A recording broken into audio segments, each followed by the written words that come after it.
কলিয়াবৰ বিধানসভা সমষ্টিৰ ভিত্তিত অনুষ্ঠিত গ্ৰীষ্মকালীন কৰ্মশালাৰ সফল সামৰণি অসম চৰকাৰৰ সাংস্কৃতিক পৰিক্ৰমা বিভাগৰ উদ্যোগত আৰু নগাঁও জিলা তথা কলিয়াবৰ সব-জিলা প্ৰশাসনৰ সহযোগত কলিয়াবৰ বিধানসভা সমষ্টি ভিত্তিত অনুষ্ঠিত হোৱা গ্ৰীষ্মকালীন কৰ্মশালাৰ আজি সফল সামৰণি পৰে।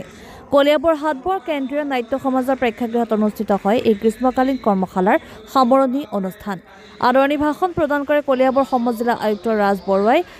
বিশিষ্ট অতিথিৰ ভাষণ প্ৰদান কৰে নগাঁও জিলা আয়ুক্ত দেৱাশিষ শৰ্মাই। অনুষ্ঠানত উপস্থিত থাকে কেবিনেট মন্ত্ৰী কেশৱ মহন্ত, নগাঁও জিলাৰ সহকাৰী আয়ুক্ত তেজস অগ্নিহোত্ৰী, সাংস্কৃতিক বিভাগৰ বিষয়ববীয়াসকলৰ লগতে কৰ্মশালাৰ প্ৰশিক্ষক প্ৰশিক্ষাৰ্থীসকল আৰু শতাধিক ৰাইজ।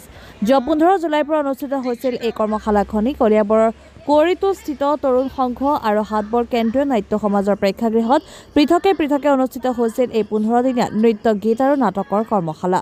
মুখ্য অতিথিৰ ভাষণৰ প্ৰসংগত মন্ত্ৰী কেশৱ মহন্তই মুখ্যমন্ত্ৰী হিমন্ত বিশ্ব শৰ্মাক সাংস্কৃতিক ক্ষেত্ৰখনত শিশুসকলৰ সুপ্ত প্ৰতিভা বিকশিত কৰি তোলাৰ উদ্দেশ্যে লোৱা পদক্ষেপক আন্তৰিক শলাগ লয়।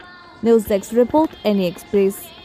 কলিয়াবৰ সমজিলাৰ প্ৰশাসনৰ উদ্যোগত আৰু কলিয়াবৰৰ হাটবৰ কেন্দ্ৰীয় নাট্য সমাজ আৰু কুঁৱৰীটোল তৰুণ সংঘৰ সহযোগত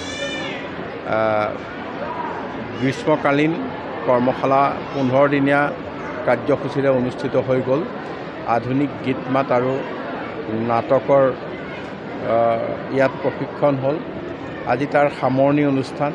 এই সামৰণি অনুষ্ঠানত জিলা আয়ুক্ত দেৱাশিষ শৰ্মাকে প্ৰমুখ্য কৰি সমজিলা আয়ুক্ত আৰু এই ক্ষেত্ৰৰ বিশিষ্ট ব্যক্তিসকল উপস্থিত থাকি ইয়াৰ এই সামৰণি অনুষ্ঠানত আমি প্ৰশিক্ষাৰ্থীসকলৰ যি নতুন প্ৰডাকশ্যন হ'ল তাত আমি সকলোৱে সহযোগ কৰিলোঁ আৰু মই এই ক্ষেত্ৰত মাননীয় মুখ্যমন্ত্ৰী ডাঙৰীয়াক ধন্যবাদ জনাইছোঁ। কাৰণ এই গ্ৰীষ্মকালীন 15 দিনীয়া কৰ্মশালাতে আমাৰ বিশেষকৈ গ্ৰাম্য অঞ্চলত গৰমৰ বন্ধত ছাত্ৰ ছাত্ৰীসকলক আমি প্ৰশিক্ষিত কৰাত যথেষ্ট সুবিধা পালোঁ। তেখেতসকলে যথেষ্ট উৎসাহ পাইছে। তাৰ কাৰণে ধন্যবাদ জনাই আজিৰ এই সামৰণি অনুষ্ঠানৰ যিসকলে অংশগ্ৰহণ কৰিলে তেওঁলোককো মই আন্তৰিক কৃতজ্ঞতা জনাইছোঁ। আজি মই আয়োজকসকলক বিশেষভাৱে ধন্যবাদ জনাম আৰু ইতিমধ্যে মই এষাৰ কথা কৈছোঁ যে অকল গ্ৰীষ্মকালীন কৰ্মশালাত অকল তেওঁলোকৰ গীত মাত নাটক ইত্যাদি নহয়, প্ৰতিজন প্ৰশিক্ষকক এজন অত্যন্ত অভিজ্ঞ ব্যক্তি আৰু ভাৰতবৰ্ষৰ আজি মঞ্চ জগতৰ তথা সাংস্কৃতিক জগতৰ তেওঁলোকে এজন শিৰপুঠা ব্যক্তি।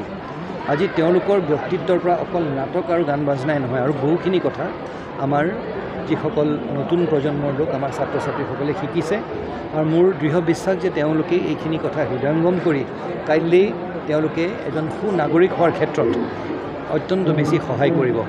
মই অনুষ্ঠানটিৰ উত্তৰ কামনা কৰিছোঁ আৰু ভগৱন্তৰ ওচৰত এই প্ৰাৰ্থনা কৰিছোঁ যাতে আয়োজকসকলক আৰু শক্তি দিয়ক, তেওঁলোকে আৰু এনেধৰণৰ ভাল কাম আগবঢ়াই লৈ যাওক। मैं यहाँ पे आई और इस कार्यक्रम का मैं हिस्सा बन पाई थी। मैं यहाँ पर आई तो कुछ समय के लिए ही थी और मुझे लगा कि मैं यहाँ पे वक्त बिताऊंगी। नागाँव के बारे में मैंने बहुत सुना था, मुझे बहुत खुशी महसूस हो रही है कि मुझे इतने अच्छे तरीके से नागाँव के कल्चरल एक्सपीरियंस देने का मौका मिला।